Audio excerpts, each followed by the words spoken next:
Donc, pour ce que l'Esprit veut nous donner ce matin, je vais vous inviter à tourner dans 1er Rois, chapitre 17. On va lire du verset 1 à 7 pour introduire le sujet de ce matin. Dans le premier livre des Rois, chapitre 17. Versets 1 à 7. Donc, pour vous mettre dans ce contexte, on se transporte au temps du prophète Élie. Et comme on le verra, de ce que l'Esprit m'a montré, il y a plusieurs parallèles à faire avec le cheminement d'Élie et le cheminement du chrétien ici-bas. Élie est une représentation de l'Église, il est une représentation de chacun des croyants dans les différentes sphères de leur vie. Et c'est ce que l'Esprit veut nous montrer ce matin. Comment que le cheminement d'Élie est parallèle au cheminement de l'Église. Et l'Esprit veut nous relever certains points dans toutes ces choses. On voit premièrement dans 1er Roi 17, quand on lit le verset 1 à 7, il est dit, Élie le Tishbite, l'un des habitants de Galaad, dit à Achab, « L'Éternel est vivant, le Dieu d'Israël dont je suis le serviteur. Il n'y aura ces années-ci ni rosée ni pluie, sinon à ma parole. » Et la parole de l'Éternel fut adressée à Élie en ces mots. « Pars d'ici, dirige-toi vers le torrent, bois près du torrent de Kérit, tu auras de l'eau du torrent, et j'ai ordonné aux corbeaux de te nourrir là. » Il partit et fit selon la parole de l'Éternel, et il alla s'établir près du torrent de Kérit, qui est en face du Jourdain. Les corbeaux lui apportaient du pain et de la viande le matin, et du pain et de la viande le soir. Et il buvait de l'eau du torrent. Mais au bout d'un certain temps, le torrent fut à sec, car il n'était point tombé de pluie dans le pays. On va arrêter ici. Donc, nous voyons quoi, frères et sœurs? Nous voyons qu'on se transporte dans un temps où le dirigeant de la nation était corrompu. Ça fait vraiment penser à ce qu'on parlait tantôt à propos de nos dirigeants. Et lui et son épouse, le dirigeant Achab et son épouse Jézabel, avaient corrompu les mœurs de la nation et avaient laissé l'idolâtrie s'introduire dans le pays, et ainsi les faux prophètes de Baal, d'Astarté et d'autres cultes étaient malheureusement permis dans le pays, et ça l'avait amené tout un désordre parmi le peuple. On voit ici Élie. Pourquoi a-t-il demandé à Dieu qu'il n'y ait pas de pluie qui tombe, sinon à sa parole? Ben, il y a une parole que l'apôtre Pierre avait dit à propos d'un autre homme qui nous démontre pourquoi Élie a fait une telle demande à Dieu. Est-ce que c'était parce que il voulait le mal de son peuple? Est-ce que c'était parce que il voulait leur faire du mal? Absolument pas. Mais Pierre disait à propos d'un autre homme. L'apôtre Pierre disait à propos de Lot. S'il a délivré Lot, le juste, profondément attristé de la conduite de ces hommes sans frein dans leur dérèglement, car ce juste qui habitait au milieu d'eux tourmentait journellement son âme juste à cause de ce qu'il voyait et entendait de leurs œuvres criminelles. Vous voyez ça dans 2 Pierre chapitre 2, versets 7 et 8. Ce que Pierre décrit à propos de Lot en son temps dans Sodome et Gomorrhe décrit bien comment Élie se sentait au milieu de sa nation. Parce que si Élie a demandé qu'il ne tombe ni pluie ni rosée, sinon à sa parole, c'est parce qu'il voyait la corruption des mœurs de sa nation. Et il voyait où est-ce que cela se dirigeait et combien que c'était rendu assez avancé que selon lui, ça prenait, le terme qui me vient, c'est un électrochoc. Ça prenait comme un électrochoc au peuple. Ça prenait quelque chose, une épreuve assez lourde qui les amènerait dans un état de réflexion en rapport avec leur propre conduite et leur propre croyance. Et c'est pour cela qu'Élie a prononcé cette parole de jugement.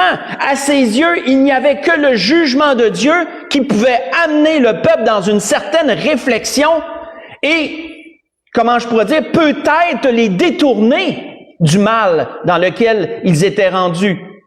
Et ça, frères et sœurs, l'état de la nation d'Israël à ce temps-là reflète bien l'état de notre nation à nous mais du monde également dans lequel on vit.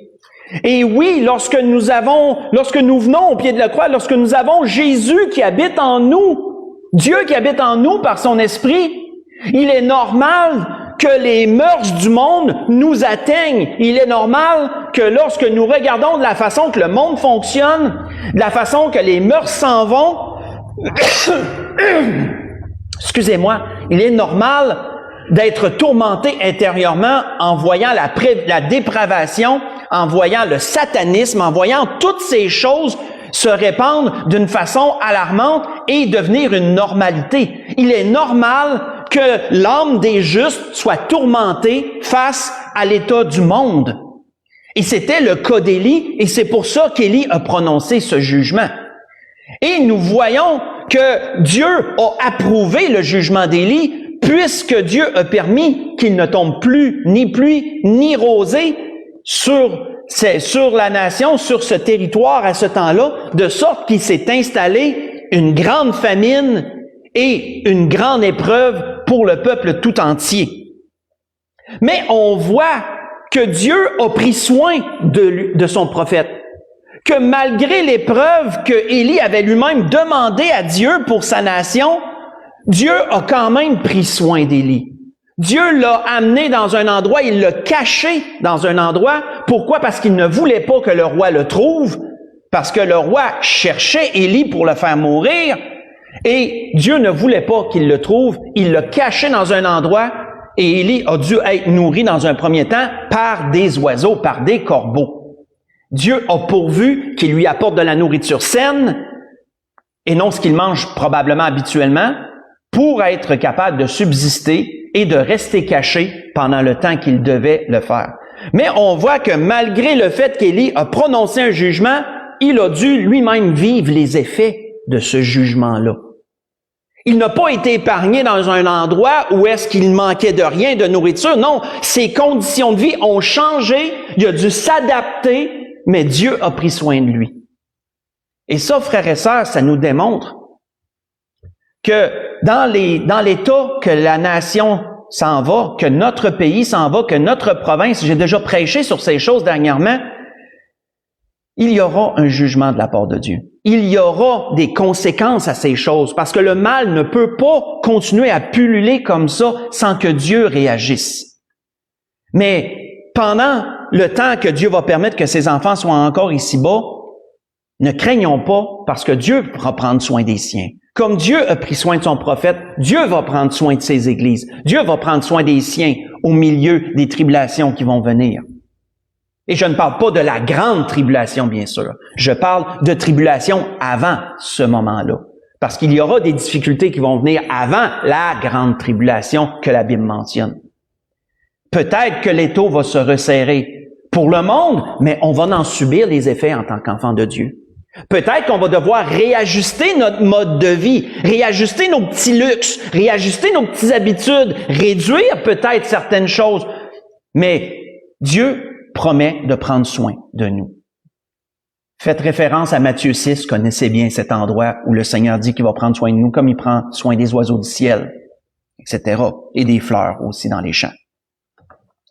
On voit ici que, si vous voulez lire pendant la semaine, un bon exemple de comment que, en tant qu'enfant de Dieu, on peut vivre les effets des décisions de nos dirigeants. Mais pour lire dans Actes chapitre 27, lisez l'histoire du naufrage de l'apôtre Paul, et ça va vous donner un bon exemple de comment, un peu comme dans cette situation-là, Paul a dû vivre les effets des décisions de ceux qui étaient au-dessus de lui, mais comment Dieu aussi l'a préservé à travers toutes les difficultés, les embûches qu'il a rencontrées. C'est une belle histoire à relire durant la semaine pour démontrer ces choses.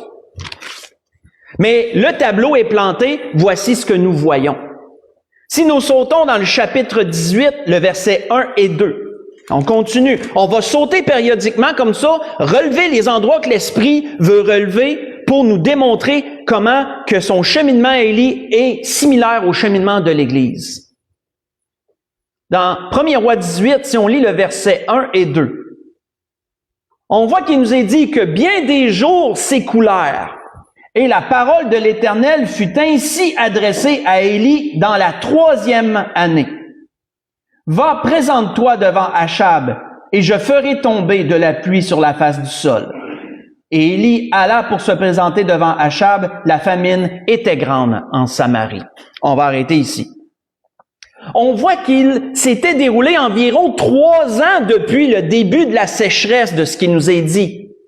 3 années de temps qu'il ne tombe aucune pluie. Je peux vous dire qu'on appelle, il y a un mot pour cela, c'est une catastrophe. C'est une catastrophe. Parce que là, tout meurt dans les champs. Il n'y a rien qui pousse. Les animaux n'ont plus rien à manger. Les êtres humains commencent à avoir de la misère à trouver à manger aussi. Mais ayez juste une journée sans eau. Je peux vous dire que dans le parc de Maison Mobile où qu'on reste, quand le propriétaire coupe l'eau pendant une journée de temps, on doit s'ajuster en conséquence. Et ça, c'est juste une journée. Imaginez plus d'eau pendant des mois. Ça commence à être un problème. On est habitué dans notre petit luxe, on tourne le robinet, tout coule, tout est beau. Mais imaginez revenir dans les anciennes années puis devoir transporter l'eau, etc. Ça peut être quelque chose. Pendant 3 ans de temps, il ne tombe plus aucune pluie. Dieu attend 3 ans de temps pour se révéler à nouveau à son prophète et lui dire, maintenant, tu vas aller devant Achab. Maintenant, mais pas avant. Ça faisait 3 ans qu'Achab cherchait Élie. Puis il le cherchait à la grandeur du pays, puis il l'a pas trouvé. Parce que Dieu voulait pas qu'il le trouve. Mais après 3 ans, Dieu dit à Élie, maintenant, tu vas aller devant Achab. Pourquoi Dieu a-t-il attendu si longtemps? Bien, quand on commence à connaître notre Dieu ou quand on le connaît, on sait que Dieu n'a pas seulement qu'une seule chose en vue lorsqu'il permet quelque chose. Dieu travaille sur une multitude de fronts en même temps quand Dieu permet quelque chose. Dans un premier temps, Dieu a voulu montrer à quoi son peuple? Dieu a voulu montrer à son peuple que son appui en Baal était un appui futile. Parce que l'idolâtrie qui était le plus établie dans ce temps-là était le culte de Baal. Et je ne sais pas si vous le saviez, mais le culte de Baal était représenté comme le dieu de l'orage, le dieu de la pluie et le dieu de la fertilité du sol agricole, le dieu de la fertilité agricole. Donc, quand Dieu permet la famine, qu'est-ce que Dieu permet? Dieu permet à la nation, allez, priez vos idoles, demandez à Baal qui tombe de la pluie. Dieu éprouve leur croyance. Mais certainement que le peuple qui était tombé dans cette idolâtrie, ce culte de Baal, ont certainement prié Baal de faire tomber de la pluie pendant 3 ans, puis il n'est pas tombé une goutte pareille. Dieu voulait montrer dans un premier temps à la nation que leur croyance futile était vaine. C'est lui qui a le contrôle. C'est lui qui est le boss, comme on dit. Dieu a voulu leur montrer que leur croyance était vaine, dans un premier temps. Et Dieu attend qu'ils aient épuisé leurs ressources, qu'ils aient demandé, imploré leur idole, et qu'il ne se passe rien. Dieu attend qu'ils tombent dans cet état de voir que leur croyance ne sert à rien. Leur fausse croyance ne sert à rien. Pendant que ça arrive, Dieu travaille sur d'autres fronts. Dieu est avec son prophète. Dieu montre à son prophète Élie comment qu'il est là pour lui. Il le nourrit par les oiseaux. Quand il a manqué d'eau dans ce torrent-là, comme on le dit, Élie a vécu les effets de la famine. Mais Dieu l'emporte dans un autre endroit. Il dit à Élie, j'ai commandé une veuve de te nourrir. Élie arrive là, et la veuve, elle a juste une journée de nourriture. Elle termine, elle prépare un dernier repas, puis elle se prépare à mourir, elle puis son fils. Mais grâce à l'intervention et à la parole d'Élie, l'huile ne manque pas, la farine ne manque pas, et elle nourrit Élie et sa famille pendant plusieurs temps. La Bible ne nous dit pas qu'il est allé ailleurs, donc il a passé beaucoup de temps avec cette veuve et son fils. Mais dans toutes ces choses, Dieu fortifie la foi de son prophète. Dieu montre à son prophète qu'il est là. Et vous savez que c'est ça qui se passe pour l'Église du Seigneur lorsqu'on vit des difficultés. Lorsque nous vivons des difficultés et que l'Église doit se raffermir, que l'Église doit s'adapter à la difficulté, elle doit se raffermir pour le Seigneur, sa foi va se fortifier. La foi de chacun va se fortifier. Vous savez, c'est pas dans les moments de ouate et dans les moments de bien, de douceur et de facilité que la foi se fortifie. C'est souvent dans les moments d'épreuve que la foi se fortifie. Quand on se confie en Dieu, qu'on s'appuie sur lui, qu'on s'accroche à lui, la foi se fortifie. Dieu éprouve la nation par leurs fausses croyances. Dieu fortifie la foi de son prophète. Il est là pour lui. Et dans un même temps, Dieu prépare le cœur du peuple qui ont épuisé leurs ressources et leurs fausses croyances. Dieu prépare leur cœur à devoir faire ce choix, à voir qui est vraiment Dieu. Et vous savez, ça représente bien l'état dans lequel on est, l'état de la nation dans lequel on est. Dieu va éprouver les nations.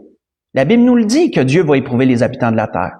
Comme je l'ai mentionné, un jour, il va venir une grande tribulation. Mais en attendant, il va quand même avoir des choses qui vont préparer. C'est comme un peu les douleurs de l'enfantement avant l'enfantement arrive. Il y a des choses qui vont quand même préparer ces douleurs-là. Et l'Église va devoir traverser des temps difficiles avant que le Seigneur vienne la chercher pour lui éviter la grande tribulation. Mais pendant ces temps difficiles, l'Église va devoir s'adapter à la difficulté. L'Église va devoir se fortifier, elle va devoir s'accrocher au Seigneur. Mais le Seigneur est là et la foi va grandir. La foi va s'affermir. Quand on lit au verset 19 du même chapitre, qui on saute au verset 19, il est dit, « Fais maintenant rassembler tout Israël. » Vous pourrez lire le restant durant la semaine si vous le désirez. Mais il est dit, et c'est Élie qui parle à Achab, il dit, « Fais maintenant rassembler tout Israël auprès de moi à la montagne du Carmel, et aussi les 450 prophètes de Baal et les 400 prophètes d'Astarté qui mangent à la table de Jézabel. » On va arrêter ici. Ici, il nous est fait mention d'un autre culte qui était aussi dominant.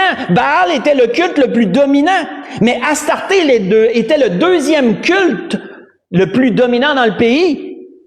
Le culte d'Astarté, Astarté, c'est une divinité féminine qui était représentée comme la divinité de la fécondité humaine, autrement dit, le fait de pouvoir avoir facilement des enfants. C'était la déesse de la fécondité humaine, la déesse de l'amour et la déesse de la guerre, selon les croyances de l'époque.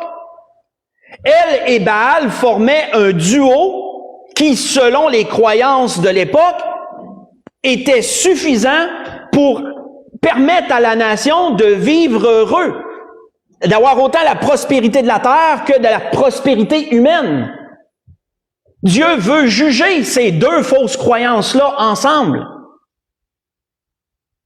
Et c'est pour cela que Dieu dit à Élie, et qu'Élie dit à Achab, « Fais venir tous ces gens-là au mont du Carmel et on va régler la situation là. » Dieu avait fortifié la foi de son prophète à travers les épreuves qu'il a vécues. Dieu l'avait préparé à ce moment de confrontation où les fausses croyances seraient exposées et où Dieu serait glorifié et manifesté.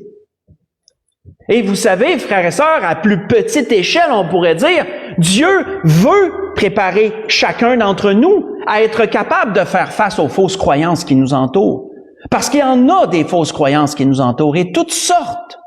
C'est peut-être plus Baal en tant que nom, c'est peut-être plus Astarté en tant que nom, mais c'est toutes sortes de fausses croyances qui s'établissent et qui vont de plus en plus gagner du terrain dans les mœurs des gens. Mais l'Église, elle est toujours là pour montrer, pour faire front aux fausses croyances. Chacun dans notre entourage. Le Seigneur veut préparer notre foi, il veut nous fortifier pour qu'on soit capable de faire face aux fausses croyances et être capable de les réfuter.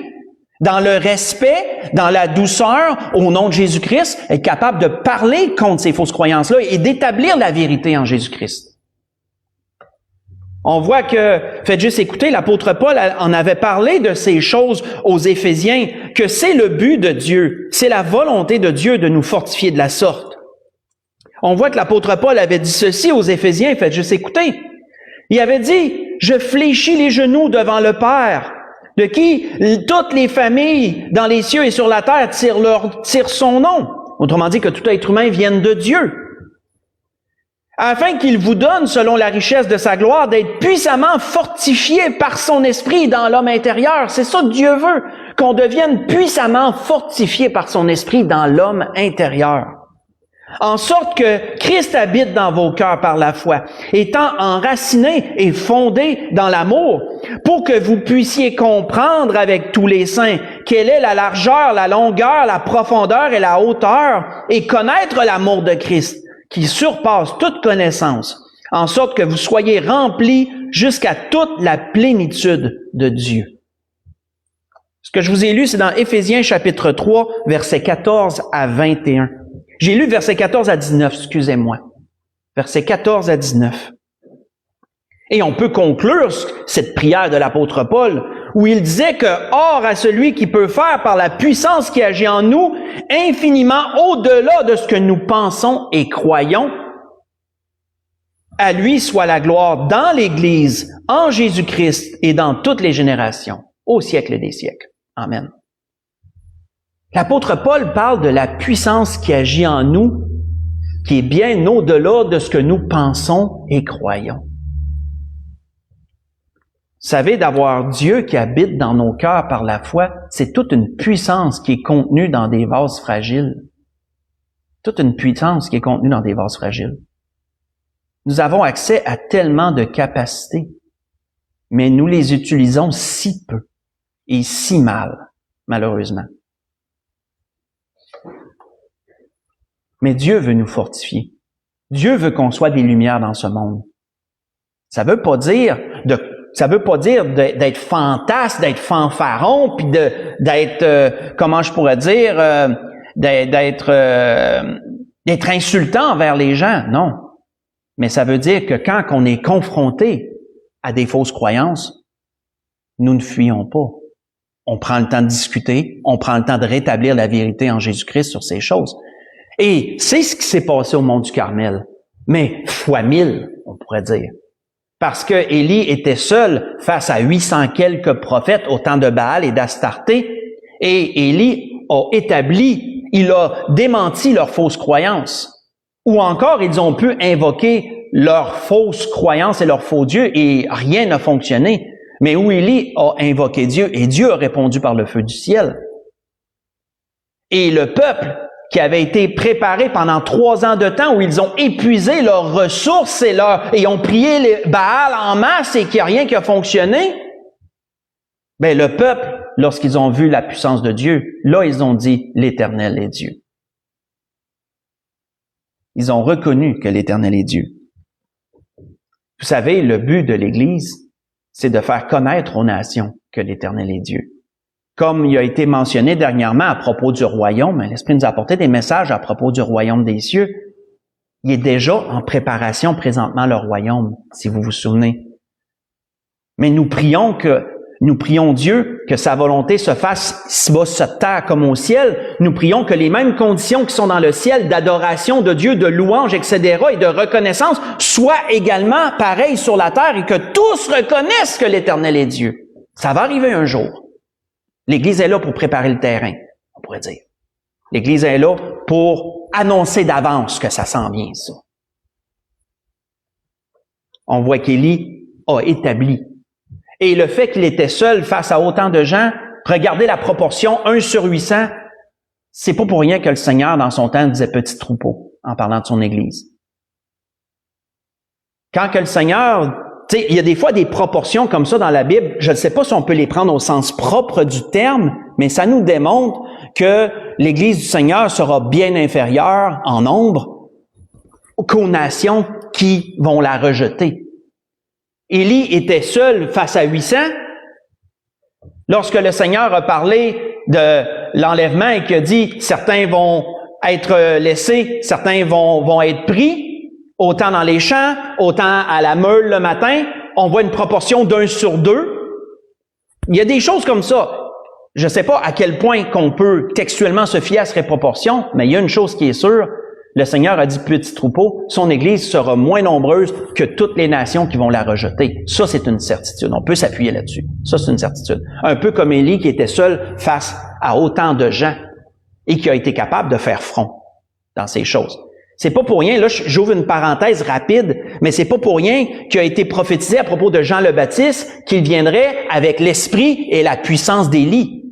C'est pas Élie qui s'était réincarné en Jean-Baptiste. Absolument pas. Il n'y a pas de réincarnation dans la parole. Chaque personne vit une seule fois, comme l'auteur aux Hébreux le dit. Après quoi vient le jugement. Mais on voit que Jean avait cette capacité qu'Élie avait. Il lui avait été donné cette capacité qu'Élie avait de faire front face à tout le monde. D'être capable de rétablir la vérité face à tout le monde. Quand on saute ensuite au verset 44, parce que là on fait des sauts comme ça, là, parce qu'on peut pas tout lire. Vous pourrez le lire durant la semaine si vous le désirez, tout cela. Mais là on voit que les prophètes ont été tués, la vérité a été rétablie. Et là la pluie s'en vient.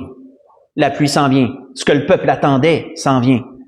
On voit qu'à partir du verset 41, 1er roi, chapitre 18, verset 41, si on lit jusqu'au verset 44, Élie dit à Achab, « Monte, mange et bois, car il se fait un bruit qui annonce la pluie. » Achab monta pour manger et pour boire, mais Élie monta au sommet du Carmel, et se penchant contre terre, il mit son visage entre ses genoux, et dit à son serviteur, « Monte, regarde du côté de la mer. » Le serviteur monta et regarda, et il dit, « Il n'y a rien. » Et il dit 7 fois, « Retourne. » À la 7e fois, il dit, « Voici un petit nuage qui s'élève de la mer, qui est comme la paume de la main d'un homme. » Et il dit, « Monte et dis à Achab, attelle et descends, afin que la pluie ne t'arrête pas. » En un instant, le ciel s'obscurcit par les nuages, le vent s'établit et il y eut une forte pluie.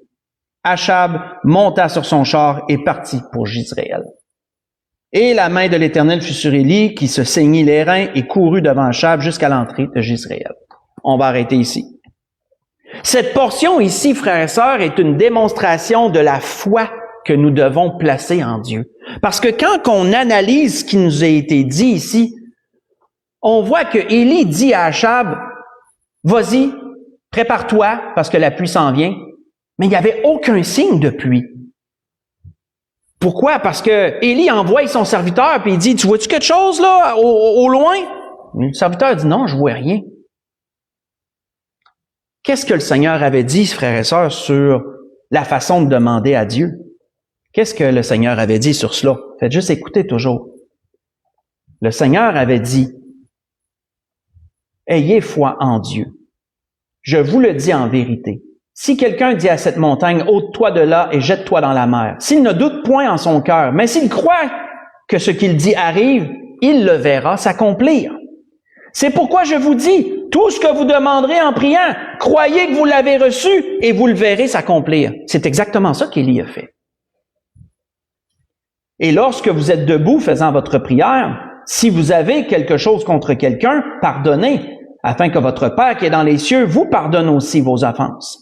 Mais si vous ne pardonnez pas, votre Père qui est dans les cieux ne vous pardonnera pas non plus vos offenses.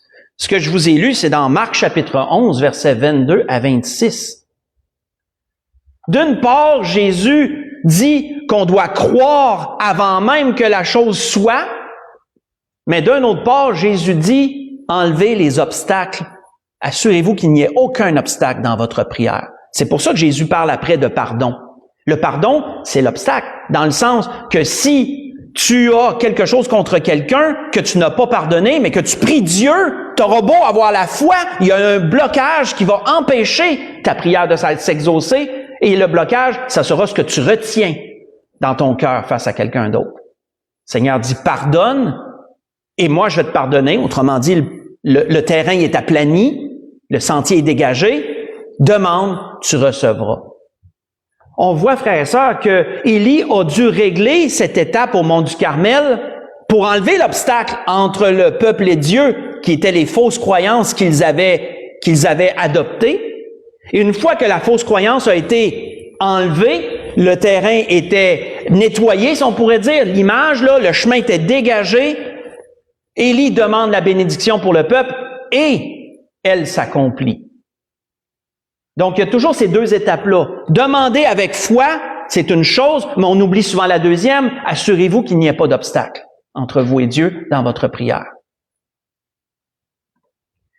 On voit que Élie démontre non seulement la foi, comment qu'on doit prier, mais il démontre aussi la persévérance dans la prière. Parce que si vous l'avez remarqué, Élie a renvoyé son serviteur 7 fois. Retourne, retourne, retourne, retourne. 7 fois de suite.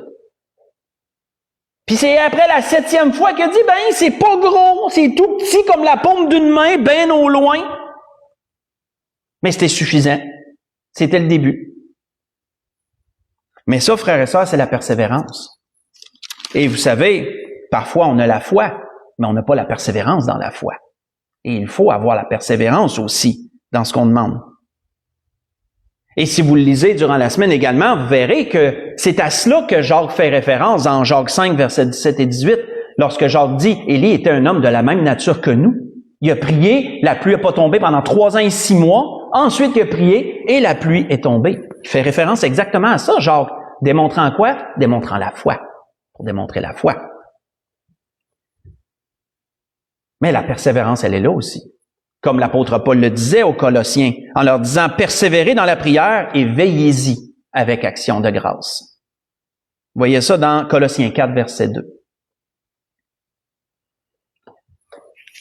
Si on saute au chapitre 19, versets 1 à 8, on s'en va vers la conclusion, mais voyons un dernier point. Chapitre 19, versets 1 à 8. On voit qu'à la suite, il nous est dit qu'Achab rapporta à Jézabel, parce que comme malheureusement le dicton le dit, c'était la femme qui portait les culottes.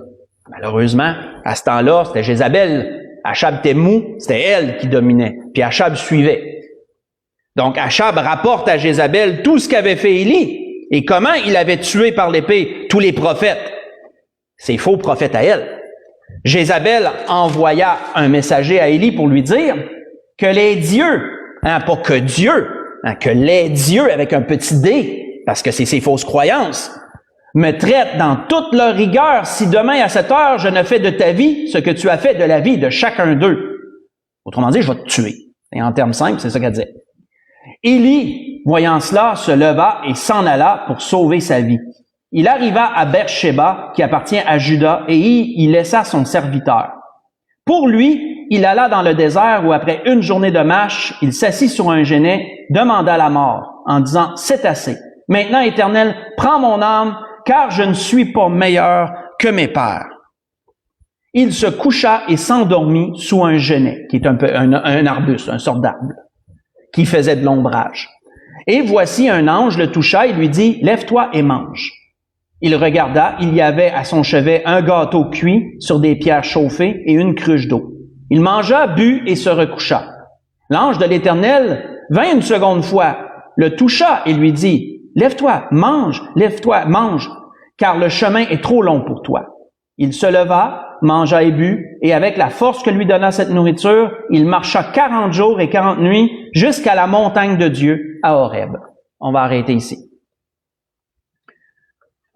On pourrait croire, frères et sœurs, qu'après la victoire qu'il y a eu sur le mont du Carmel, après l'exaucement que Dieu a fait à sa prière et à ses demandes pour que la pluie retombe à nouveau, on pourrait croire qu'Élie est un homme rempli de force et rempli de confiance. Non, Élie demeure un homme de la même nature que nous. Le fait que Jézabel veuille le tuer, à ses yeux, c'est comme, il n'y a rien de réglé. Lui, il pensait que tout était réglé. Il n'y a rien de réglé. Les dirigeants sont toujours corrompus. Oui, la nation s'est réveillée d'un sens, mais les dirigeants sont toujours corrompus quand même. Et c'était ça qui se passait. Donc, Élie voyait qu'il n'y avait rien de réglé, ça l'a découragé. Ça l'a découragé à un tel point qu'il a dit à Dieu, regarde, j'ai fait mon possible, mais ça marche pas. Moi, je veux m'en retourner auprès de toi. Moi, je veux que tu m'enlèves la vie, je veux en terminer avec ça. J'ai fait tout ce que je pouvais, je suis pas mieux qu'un autre. Quand on regarde la façon que Dieu a agi, frères et sœurs, c'est merveilleux de voir ça. Dieu n'a pas réprimandé son prophète. Il n'a pas dit « Hey, ton manque de foi, là, il retourne. » Dieu n'a pas fait aucun reproche à son prophète. Qu'est-ce que Dieu a fait? Dieu l'a nourri. Dieu l'a fortifié. Dieu lui a donné de la nourriture par son ange. La nourriture, de l'eau, prends des forces. Tu vas en avoir besoin. C'est ce que Dieu a fait. Il a donné du repos, il a fourni de la nourriture, puis il l'a fortifié pour qu'il se présente devant lui à la montagne d'Horeb. Mais pourtant, comme quelqu'un m'avait déjà fait mention, Dieu est partout. Oui, Dieu aurait pu l'écouter là. Mais Dieu a voulu qu'il se présente devant lui dans un lieu qui lui était consacré, et ce lieu consacré était le mont Horeb. Et donc, Élie a fait tout le trajet pour se rendre au mont Horeb, dans le lieu qui était consacré à Dieu. C'est une montagne qui était consacrée à Dieu. Et là, il a parlé avec Dieu.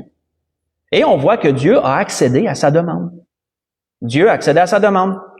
Dieu lui a donné ses dernières instructions. Il a dit, tu vas avoir quelques petites jobines, excusez de le dire simplement de même, là. Tu vas avoir quelques petites choses à faire, puis ensuite, ça va être correct. Donc, il a donné ses instructions à Élie. Élie a dû retourner, faire qu'est-ce que Dieu lui a demandé, ses dernières instructions, pour ensuite que Dieu vienne le chercher. Et vous savez, cette compassion que Dieu a eue pour son prophète, de ne pas le réprimander, de ne pas être dur envers lui ou être injuste d'un certain sens, parce que Dieu aurait pu lui reprocher son manque de foi. Il aurait pu dire à Élie, avec tout ce que je viens de te montrer, mais semble que tu devrais être puissant là dans ton esprit, pas abattu. Non, Dieu il l'a pas réprimandé.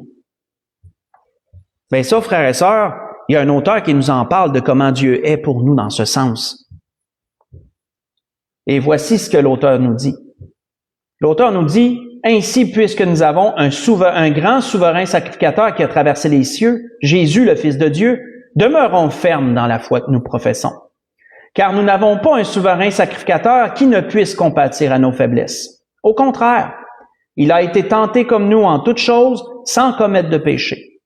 Approchons-nous donc avec assurance du trône de la grâce, afin d'obtenir miséricorde et de trouver grâce pour être secourus dans nos besoins. » Vous voyez cela dans Hébreux chapitre 4, versets 14 à 16. Ça, c'est le cœur de Dieu.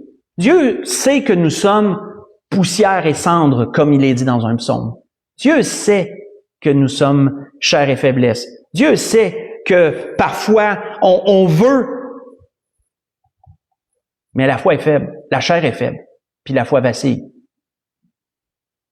Et Dieu va simplement nous prendre et nous fortifier, et nous consoler pour nous relever, pour nous fortifier. C'est ce que Dieu va faire. Jusqu'à présent, frères et sœurs, l'Esprit nous a montré le cheminement d'Élie. Et on a pu faire des parallèles avec le cheminement de l'Église en bien des sens.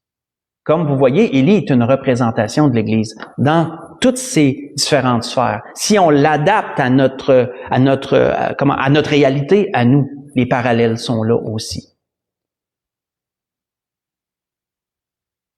Vous savez, frères et sœurs, la prière qu'on entend souvent quand tout va mal, c'est si le Seigneur peut venir nous chercher. On est-tu mieux qu'Élie? On demande la même affaire que lui. Hein? Est-ce qu'on réalise qu'on demande la même affaire que lui quand on dit ça? Et si le Seigneur peut venir me chercher? Ben, c'est ça. On est de la même nature. Élie est de la même nature que nous. Il a demandé la même affaire que nous. On a aussi nos jours, quand on regarde la façon que les choses fonctionnent, on dit si le Seigneur peut revenir. C'est ça. C'est pas, des fois, c'est décourageant, des fois.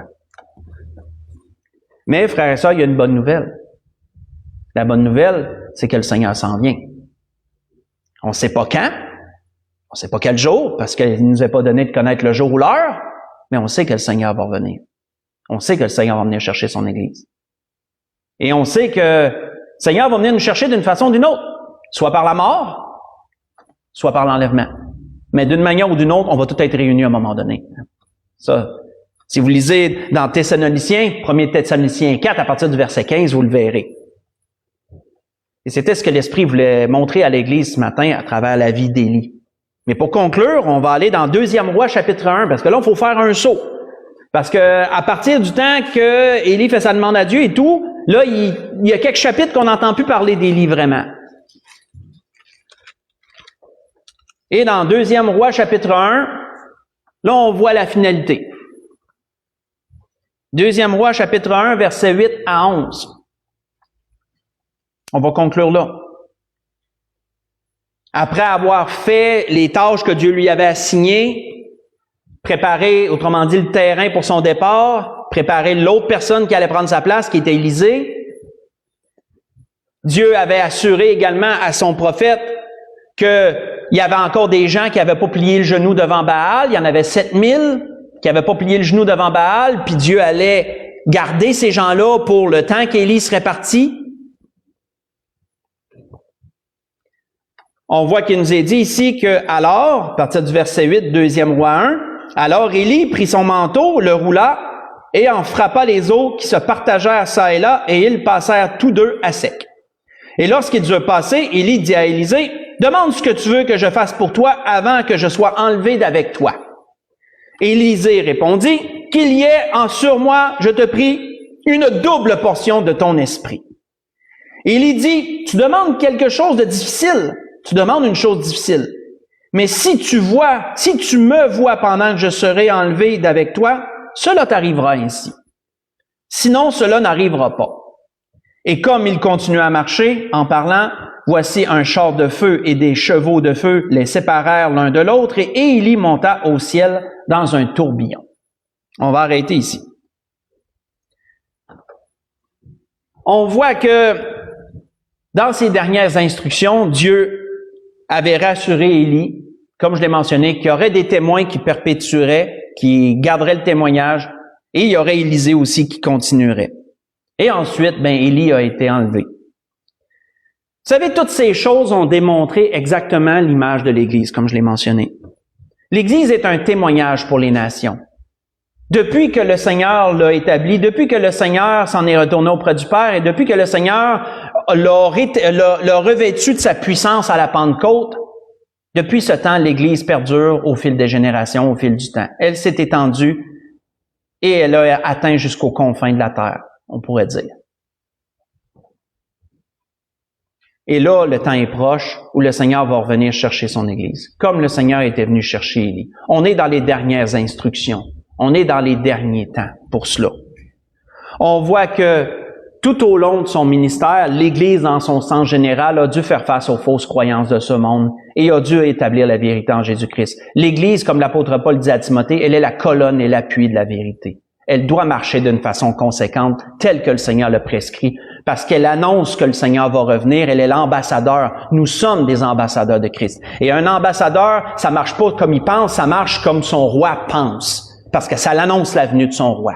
Et c'est ce que nous faisons, c'est ce que l'Église fait. Elle marche comme le Seigneur a marché, elle est une extension du Seigneur, et pendant ce temps ici-bas, elle annonce que le Seigneur s'en vient.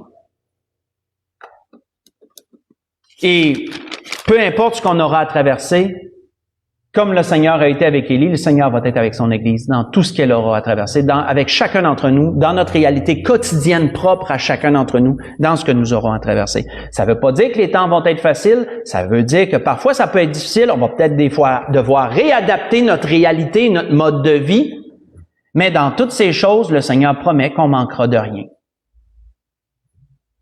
Et ça sera jusqu'au moment, comme je l'ai mentionné, que soit que la mort vienne ou soit l'enlèvement de l'Église survienne.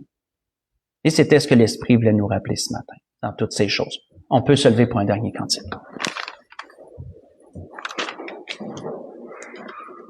Le numéro 231. Okay. Ouais, c'est vrai, Antoine n'est pas là.